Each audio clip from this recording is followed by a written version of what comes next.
स्वागत है। श्रीमद् भागवतम सेशन प्रारंभ करने से पूर्व आचार्यों को प्रणाम करेंगे। आप भी मेरे साथ इस प्रणाम मंत्र को दोहराइए। ओम नमो भगवते वासुदेवाय। ओम नमो भगवते वासुदेवाय। नारायणं नमस्कृत्यं नरं चैव नरोत्तमं देवीं सरस्वतीं व्यासं ततो जयमुदीरयेत्। नष्टप्रायेषु अभद्रेषु नित्यं भागवत सेवया भगवती उत्तमा श्लोकैर्भक्तिर्भवति नैष्ठिकी। नमः ओं विष्णुपादाय कृष्णप्रेष्ठाय भूतले श्रीमते भक्तिवेदांत स्वामिन् इति नामिने। नमस्ते सारस्वते देवे गौरवाणी प्रचारिणे निर्विशेषा शून्यवादी पाश्चात्य देशतारिणे। जय श्री कृष्ण चैतन्य प्रभु नित्यानंदा श्री अद्वैत गदाधरा शिवासादि गौर भक्त वृंदा। हरे कृष्णा कृष्ण कृष्णा हरे हरे, हरे रामा राम रामा हरे हरे। श्री राधा वृंदावन चंद्र की जय, श्री गौर निताय की जय, श्रील प्रभुपाद की जय, श्रीमद् भागवतम की जय। हम लोग आप सभी भक्तों का बहुत बहुत स्वागत है। हम सभी भक्त फर्स्ट कैंटो के 5वें अध्याय जिसका टाइटल है नारद द्वारा व्यासदेव को श्रीमद् भागवतम के विषय में आदेश, और हम भक्तों ने कल श्लोक नंबर 38 तक पढ़ लिया था। आज हम लोग श्लोक नंबर 39 और 40 पढ़ेंगे और ये जो अध्याय है अध्याय 5 संपूर्ण हो जाएगा। इसके लास्ट 2 ही श्लोक बचे हैं। और इसका जो कॉन्टेक्स्ट था वो क्या था, जो नारद मुनि हैं वो वेद व्यास जी को अब आदेश दे रहे हैं भागवतम के बारे में, और उनका हृदय सेटिस्फाई नहीं हो रहा था, इसीलिए उन्होंने बहुत सारा उनसे रिक्वेस्ट किया था कि मेरी को बताइए मैंने क्या त्रुटि की है। फिर नारद मुनि उनको बताते हैं कि आपने सबसे क्या त्रुटि की है, आपने भगवान के बारे में अभी तक डायरेक्ट इंडिकेशन नहीं दिया है, भगवान की सेवा के बारे में डायरेक्ट इंडिकेशन नहीं दिया है। वो उनको ऐसा बताते हैं और फिर नारद मुनि बताते हैं कि भगवान की सेवा करने का क्या महत्व होता है, किस प्रकार नारद मुनि इस जो परंपरा है हमारी गुरु शिष्य परंपरा है उस स्थान पे कैसे पहुंचे। तो उन्होंने बताया कि जो प्योर वैष्णव होते हैं, भगवान के जो भक्त होते हैं, अगर हम उनकी सेवा में लग जाते हैं तो वो सर्वश्रेष्ठ सेवा होती है। भगवान उस सेवा को बहुत पसंद करते हैं। भगवान को क्योंकि अपने प्योर भक्त बहुत पसंद है, सबसे अच्छे लगते हैं भगवान को अपने प्योर डिवोटीज। तो इस प्रकार हमने श्लोक नंबर 38 में हमने पढ़ा था, कल का जो श्लोक था उसमें भगवान ने बोला है, इस प्रकार वास्तविक दृष्टि वही है जो दिव्य मंत्र मूर्ति श्री भगवान विष्णु की पूजा करता है, जिसका कोई भौतिक रूप नहीं होता। तो अल्टीमेटली भगवान ने डायरेक्शन दिया था कि जो भगवान का जो होली नेम है, जो कृष्ण का जो नाम है, ये जप करना सबसे इंपॉर्टेंट नारद मुनि ने इस कलयुग के लिए वेद व्यास जी को गाइड किया, और जो भगवान की प्योर डिवोशनल सेवा है वो सर्वश्रेष्ठ बताई। तो आज हम श्लोक नंबर 39 से पढ़ना प्रारंभ करेंगे। देखिए इसमें क्या बोल रहे हैं वो, इमं स्वनिगमं ब्रह्म त्रवत्य मदनुतिष्ठम् अदान में ज्ञान में शया स्वस्मिन् भावं च केशवा।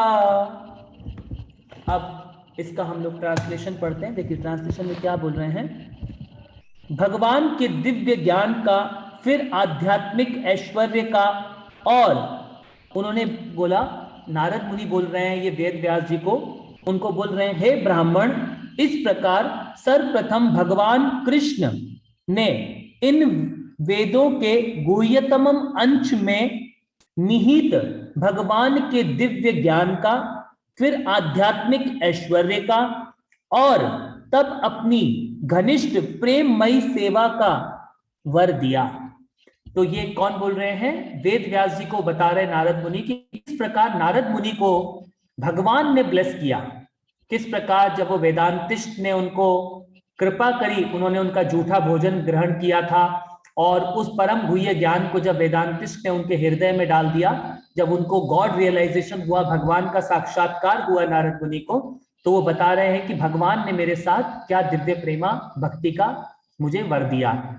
तो यहाँ पे हमने समझा कि ये बोल रहे हैं कि इन्होंने 3 चीजें इंपॉर्टेंट बताई है। देखिए, उन्होंने बोला कि इस प्रकार सर्वप्रथम भगवान कृष्ण ने मुझे वेदों के गुह्यतम अंशों में निहित भगवान के दिव्य ज्ञान का, तो सबसे जो इंपॉर्टेंट होता है, जो पूरे के पूरे, जैसे हम होता है ना, मान लीजिए हम पहले बहुत सारा, जब ये समुद्र में से खूब सारा कोल पेट्रोल निकाला जाता है पहले जमीन से, वो क्या होता है, एक डिफरेंट अवस्था में होता है, फिर उसको और चर्न किया जाता है तो उसमें से कोई एक पदार्थ निकलता है, फिर और चर्न किया जाता है तो बहुत सारी गैसें निकलती हैं, फिर और चर्न किया जाता है तो फिर उसमें डीजल होता है, फिर और चर्न करते हैं तो फिर पेट्रोल होता है, फिर इथेन, मेथेन, अलग अलग प्रकार के उसमें से जो और सूक्ष्म प्रोडक्ट होते हैं, और फाइनल जो प्रोडक्ट निकलता है वो होता है एयर फ्यूल, जिससे हवाई जहाज उड़ते हैं, बहुत कॉस्टली होता है।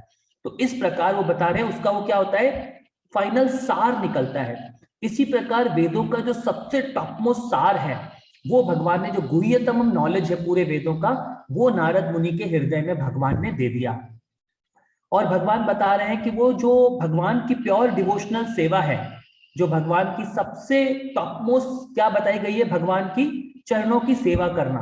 और वो हम कैसे कर सकते हैं इस कलयुग में? हम इतने समय से पढ़ते आ रहे हैं, क्योंकि भगवान भी भगवत गीता में बोले हैं, क्या बोले हैं भगवान? सर्वस्य चाहम हृदि सन्नविष्टो मत्त स्मृतिर ज्ञानम अपोहनम च वेदेश्च सर्वेर अहम वेद्य वेद्या वेदांत कृत वेदविद चाहम।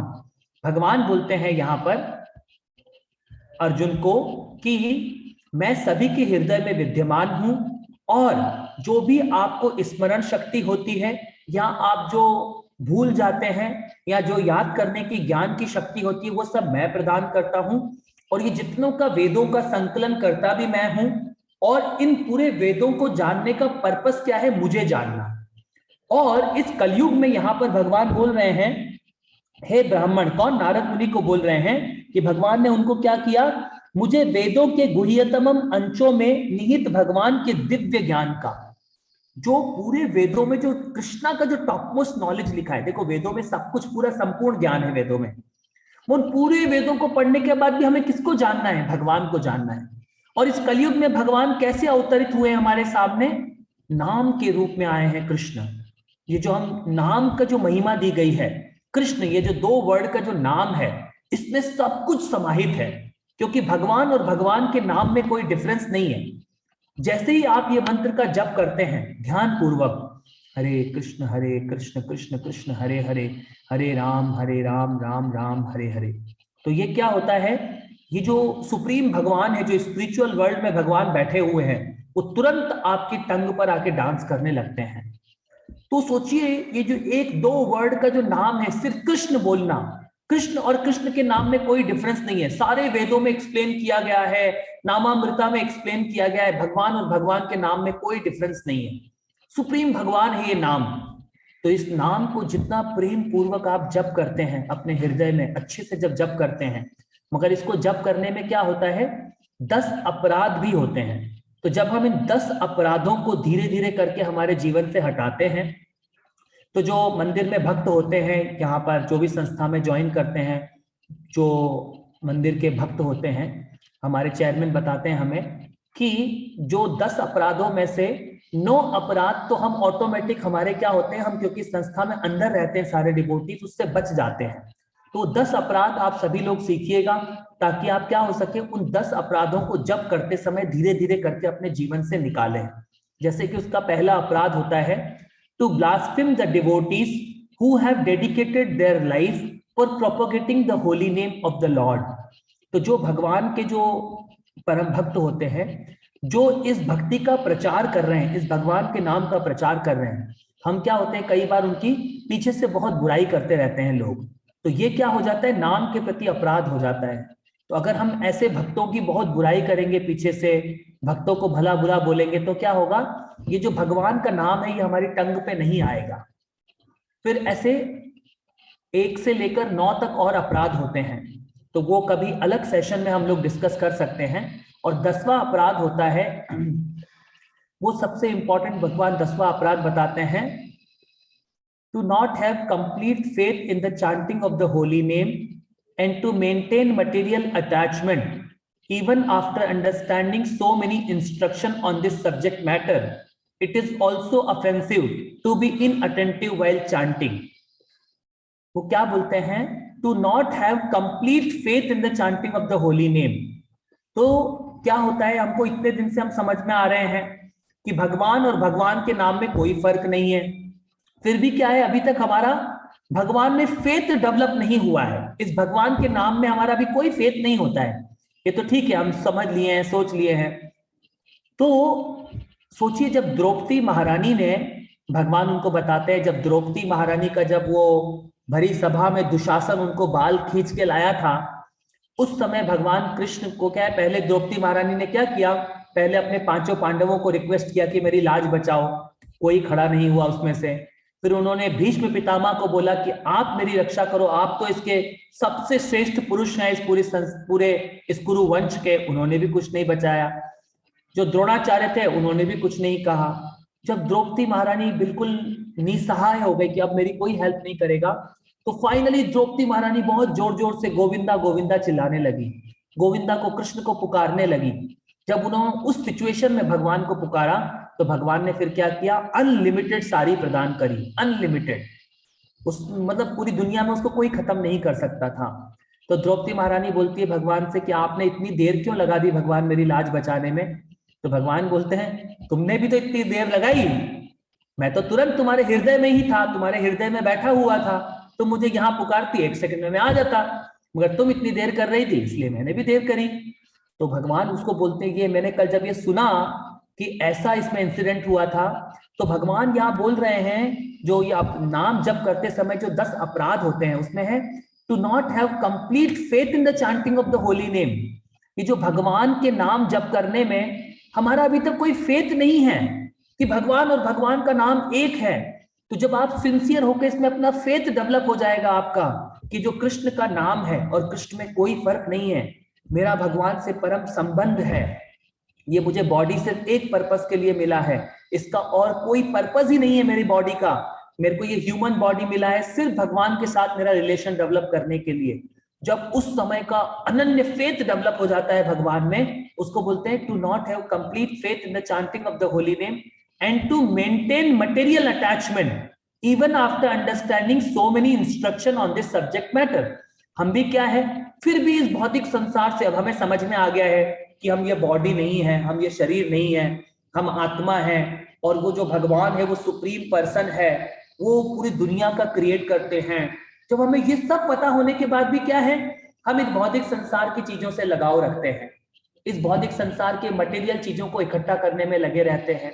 तो जिस भक्त को फिर भगवान बोलते हैं अगर आपको ये सब रहेगा अंत तक, अगर आपको ये भौतिक संसार की चीजों से अटैचमेंट रहेगा, तो भगवान बोल रहे हैं to not have complete faith in the chanting of the holy name and to maintain material attachment even after understanding so many instruction on this subject matter, it is also offensive to be inattentive while chanting।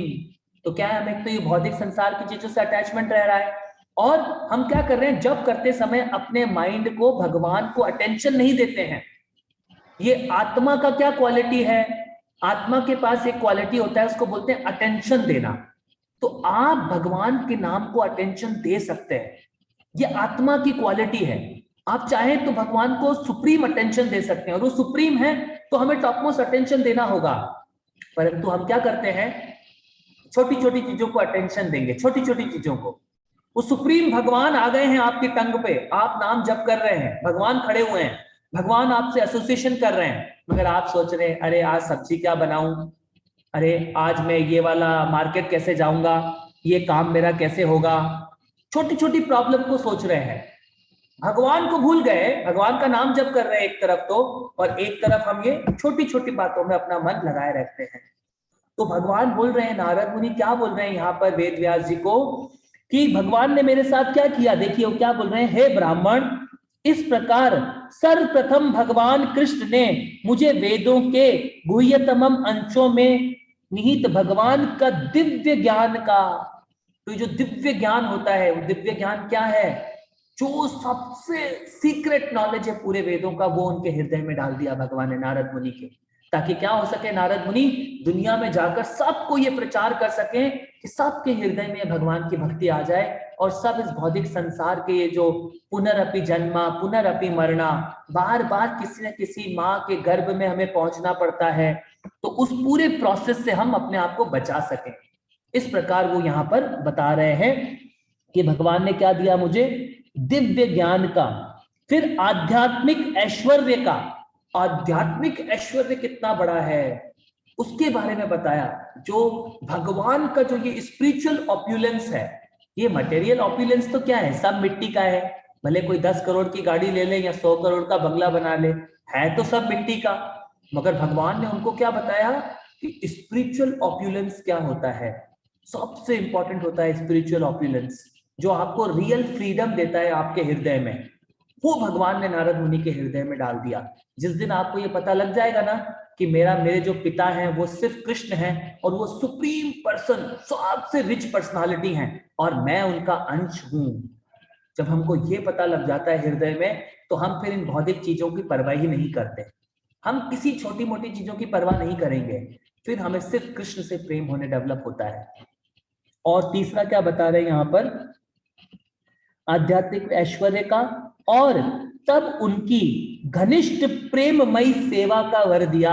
घनिष्ठ प्रेममयी सेवा, जो भगवान के साथ आपका loving attachment है, जो loving pure devotional सेवा होती है भगवान की, तो कौन करते थे? देखिए ना, प्रहलाद महाराज, उनको उनके पिता ने बोला, कितनी प्रकार से उनको मारने का प्रयास किया, प्रहलाद महाराज को कुछ भी नहीं हुआ। क्यों?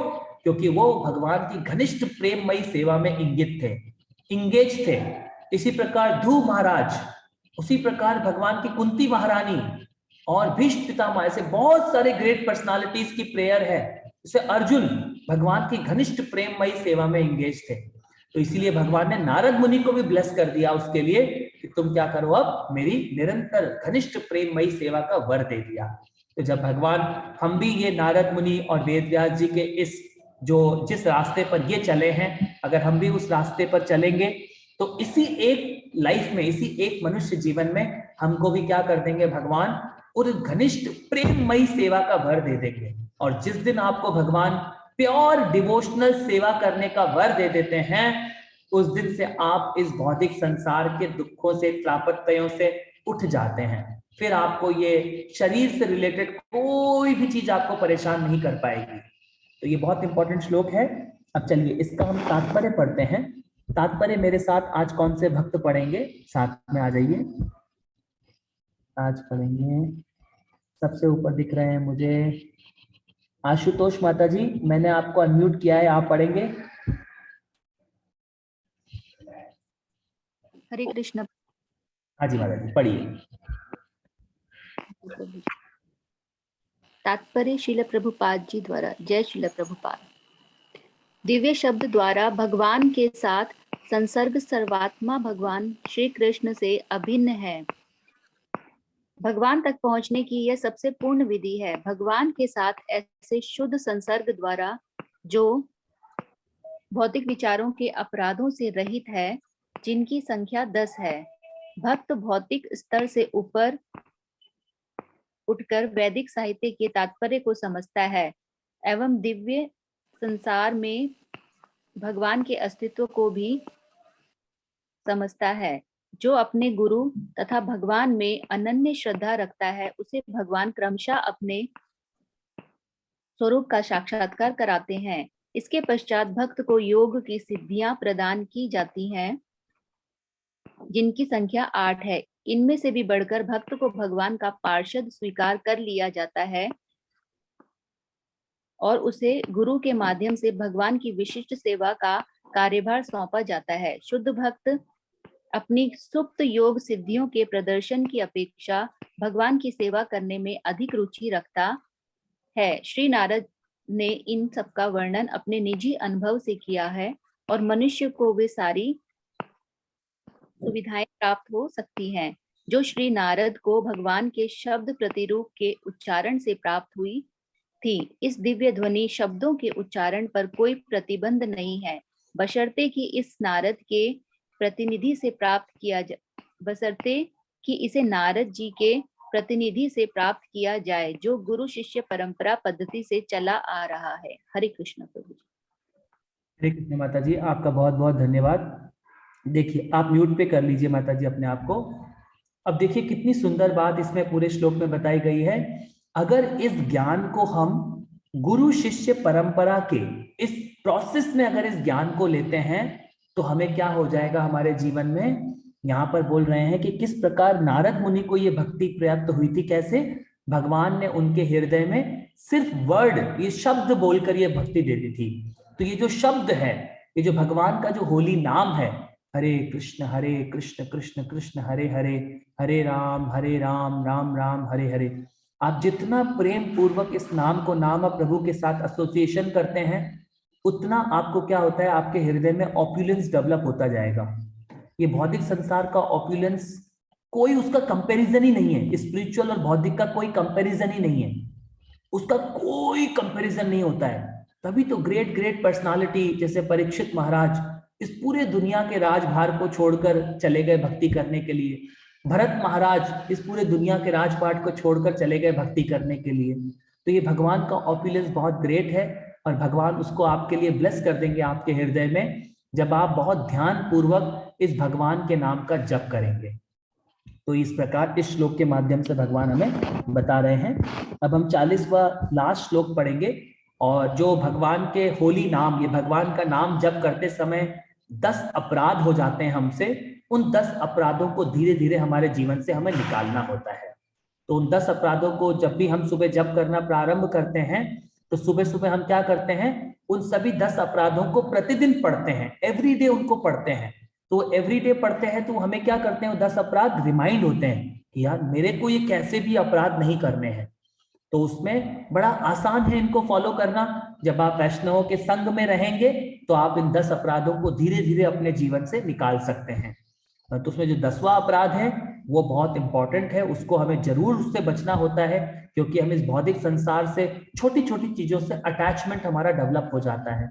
तो वो डेवलपमेंट हमें खत्म करना होता है इस भौतिक संसार की वस्तुओं से, वो हो जाता है। मगर जब आप इन अपराधों से बचेंगे तो ये होली नेम हमारे हृदय में हमारा क्या कर देंगे, भगवान प्यूरिफाई कर देंगे। हम अगले श्लोक पर आते हैं, श्लोक नंबर 40।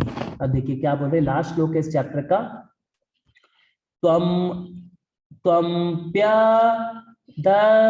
भद्रश्रुता विश्रुतं विभो समाप्यतं येन विदाम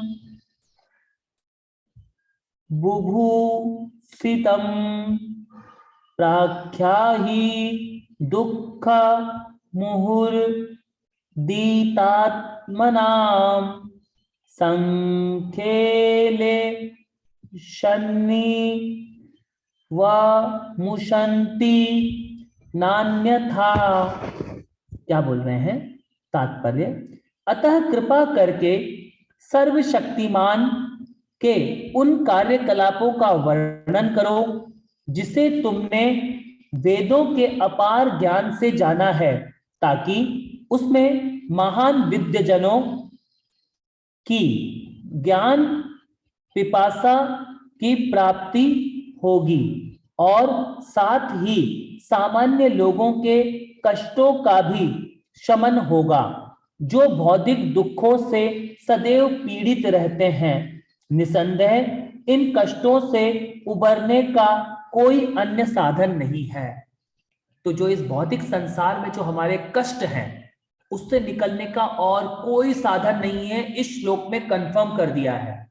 कोई और साधन नहीं है, ये जो इन कोई उपाय नहीं है हमारे पास। यहाँ पे सिर्फ एक उपाय दिया गया है और वो है भगवान की डिवोशनल सेवा करना। और उस थी पहली विधि तो क्या है, भागवतम विधि, और दूसरी क्या है, पंचरात्रि का विधि। तो जब इन दोनों विधियों को हम सिस्टमैटिक तरीके से फॉलो करते हैं हमारे जीवन में, तो क्या हो जाएंगे हम इस भौतिक संसार के, क्या बोल रहे हैं आप, जितने भी आपके कष्ट हैं आप उनसे दूर ऊपर उठ जाएंगे। तो हमें क्या करना है, यहाँ पे नारद मुनि भगवान को बोल रहे हैं कि आप ऐसा करो, क्योंकि इस कलयुग के लोग बहुत दुखों में परेशान होंगे, उनके लिए आप क्या करो, भगवान के जो प्रेमा भक्ति वाला जो एक लिटरेचर है आप वो दीजिए, क्योंकि अब फाइनल बोल रहे हैं, अब ये चैप्टर अंत हो रहा है। तो वेद व्यास जी को नारद मुनि फाइनल डायरेक्शन दे रहे हैं कि आप भगवान को ग्लोरिफिकेशन करने के लिए, भगवान का ग्लोरीफाई करने के लिए, भगवान का गुणगान करने के लिए एक ऐसा लिटरेचर दीजिए जिसमें भगवान की सबसे टॉप मोस्ट प्रेमा भक्ति के बारे में हो, और वो है ये श्रीमद् भागवतम। तो अब हम इसका तात्पर्य पढ़ते हैं, बहुत सुंदर तात्पर्य है, ताकि हमें समझ में आएगा कि इस भौतिक संसार में हमारे रियल दुख होते क्या है। सबसे इंपॉर्टेंट रियल दुख है, जैसे कि हम इतने दिन से समझते आ रहे हैं, हमारे दुख कौन कौन से होते हैं। 3 प्रकार के तो त्रापत्य समझे थे हमने, आध्यात्मिक क्लेशा, आदि बौद्धिक क्लेशा और आदि दैविक क्लेशा। इन तीनों क्लेशों की वजह से हम परेशान रहते हैं। और 4 और होते हैं, वो होता है जन्म, मृत्यु, जरा और व्याधि। हमारा बार बार इस भौतिक संसार में ये भौतिक शरीर को लेकर जन्म होता रहता है। अभी हमें इस प्रकार का मनुष्य जीवन मिला है, अगर हमने इस मनुष्य जीवन का सही उपयोग नहीं किया, भगवान का प्रेमा भक्ति डेवलप नहीं किया, तो नेक्स्ट हमें कौन सा जीवन मिलेगा हमें नहीं मालूम। और उसमें भी क्या होगा, जिस प्रकार हम इस भौतिक शरीर में इंद्रिय तृप्ति, ये जो इंद्रियों की जो तृप्ति है उसमें फंसे हुए हैं, इन इंद्रियों के सर्वेंट बने हुए हैं हम लोग, नौकर बन गए हैं इन 5 इंद्रियों के हम लोग। तो क्या हो रहा है, बार बार इस इंद्रिय तृप्ति में हम फंसते रहेंगे, तो ये बार बार हमारा जन्म होता रहेगा, फिर हमारी बार बार मृत्यु होती रहेगी, और फिर हम बार बार बूढ़े होते हैं, और हमारी बार बार क्या होते हैं, शरीर में बहुत सारी बीमारियां आती है। तो जन्म, मृत्यु, जरा और व्याधि, और ये सारा प्रोसेस क्या है, ये सब बॉडी के साथ बार बार चलता रहेगा। मगर भगवान बोलते हैं ये सब तो ठीक है, सबसे इंपॉर्टेंट प्रॉब्लम क्या है, इस हमारे इस भौतिक संसार में फंसने की सबसे इंपॉर्टेंट प्रॉब्लम क्या है, वो है कि हम भगवान के साथ रिश्ता भूल गए हैं, कि मेरा इटर्नल प्रेम कृष्ण के साथ है, मेरा इटर्नल रिश्ता कृष्ण के साथ है, और मैं कहा इस भौतिक संसार में आ गया इस जगह पर, कि क्यों मैंने ये एक नारी का शरीर ले लिया, क्यों मैंने एक पुरुष का शरीर ले लिया, ये क्यों कुत्ते बिल्ली का शरीर ले लिया मैंने, ऐसी गलती क्यों करी मैंने। वो सबसे बड़ी प्रॉब्लम है हमारी, वो जन्मों जन्मांतर तक सही नहीं होती है, करोड़ों करोड़ों जन्म निकल जाते हैं, फिर भी हमें पता नहीं लगता कि मैं भगवान का अंश हूं और मेरा कृष्ण के साथ प्रेम का रिश्ता है, वो हमें कभी पता ही नहीं लगेगा। तो वो सबसे पहले हमारा मेन इंपॉर्टेंट क्या है, जब हम श्रीमद् भागवतम का संग करते हैं तो हमें ये पता लगता है। अब इसका हम तात्पर्य पढ़ते हैं, तात्पर्य मेरे साथ आज कौन पढ़ेंगे, कोई है? वृंदा माता जी बहुत दिन से बोल रही हैं, वृंदा माता जी लाइन पे? वृंदा माता जी आप हिंदी पढ़ेंगे? वृंदा माता जी?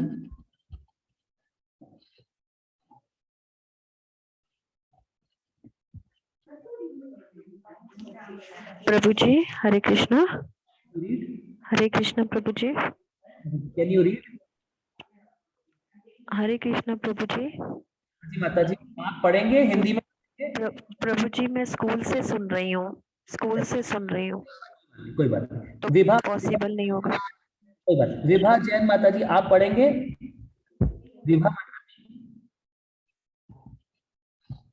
विभा जैन माता जी आप पढ़ेंगे? हरे कृष्णा प्रभु। हरे कृष्णा। प्रभु मेरी अभी, हाँ मैं पढ़ देती हूँ, अच्छा इसमें से सामने से पढ़ देती हूँ। पढ़िए माता जी, पढ़िए। हरे कृष्णा। श्री नारद मुनि अपने व्यावहारिक अनुभव से निश्चित रूप से प्रमाणित करते हैं कि भौतिक कर्म की सारी समस्याओं का मूल समाधान परमेश्वर की दिव्य महिमा को दूर दूर तक प्रसारित करने में है। सज्जनों की 4 श्रेणियां होती हैं और दुर्जनों की भी इतनी ही श्रेणियां हैं। चारों श्रेणियों के सज्जन सर्वशक्तिमान ईश्वर की सत्ता को तब स्वीकार करते हैं, पहला जब वे विपत्ति में पड़ जाते हैं, दूसरा जब उन्हें धन की आवश्यकता होती है, तीसरा जब वे ज्ञान में बढ़ जाते हैं, तथा चौथा जब वे ईश्वर के विषय में अधिकाधिक जानना चाहते हैं। वे अंतः प्रेरणावश भगवान की शरण ग्रहण करते हैं। इस प्रकार नारद जी व्यासदेव को उपदेश देते हैं कि वे भगवान के दिव्य ज्ञान का प्रसार उस विशाल वैदिक ज्ञान के संदर्भ में करें जिन्हें उन्होंने पहले से ही प्राप्त कर रखा है। जहां तक दुर्जनों का संबंध है, उनकी भी 4 श्रेणियां हैं। वे जो सहज रूप से प्रगतिशील सकाम कर्म के प्रति आसक्त हैं और इस तरह उनके साथ जुड़े हुए अनेक कष्टों को भोगते रहते हैं। दूसरा, वे जो इंद्रिय तुष्टि के गर्हित कार्य में लगे रहते हैं और इस तरह परिणाम को भोगते हैं। तीसरा, वे जो भौतिक रूप से ज्ञान में तो अत्यंत समृद्ध हैं, लेकिन सर्वशक्तिमान भगवान की सत्ता को स्वीकार करने की मति न होने के कारण कष्ट पाते हैं। तथा 4, वे लोग जो नास्तिक कहलाते हैं और जानबूझकर भगवान के नाम से ही घृणा करते हैं, भले ही वे सदा संकट में क्यों ना रहें। श्री नारद जी ने व्यासदेव को समझाया कि वे सज्जन तथा दुर्जन 8 प्रकार के सारे लोगों का कल्याण करने के लिए भगवान की महिमा का वर्णन करें। अतएव श्रीमद् भागवत किन्हीं विशेष श्रेणी या संप्रदाय के लोगों के लिए निर्मित नहीं है। यह तो उस सत्यनिष्ठ व्यक्ति के लिए है जो सचमुच अपने कल्याण तथा मन की शांति का इच्छुक है। इस प्रकार श्रीमद् भागवत के प्रथम स्कंद के अंतर्गत नारद द्वारा व्यासदेव को श्रीमद् भागवत का उपदेश नामक 5म अध्याय के भक्ति वेदांत तात्पर्य पूर्ण हुआ। जय श्रील प्रभुपाद। हरे कृष्णा विभा माता जी, आपने बहुत अच्छे से पढ़ा, आपका बहुत बहुत धन्यवाद। अब देखिए इसमें क्या बोल रहे हैं, 4 प्रकार के ऐसे व्यक्ति होते हैं जो भगवान को सरेंडर करना चाहते हैं और 4 प्रकार के व्यक्ति भगवान को सरेंडर नहीं करना चाहते हैं। तो ये भगवत गीता के 7वें श्लोक में ये 2 श्लोक 7वें अध्याय में 14वें और 15वें नंबर के ये 2 श्लोक हैं।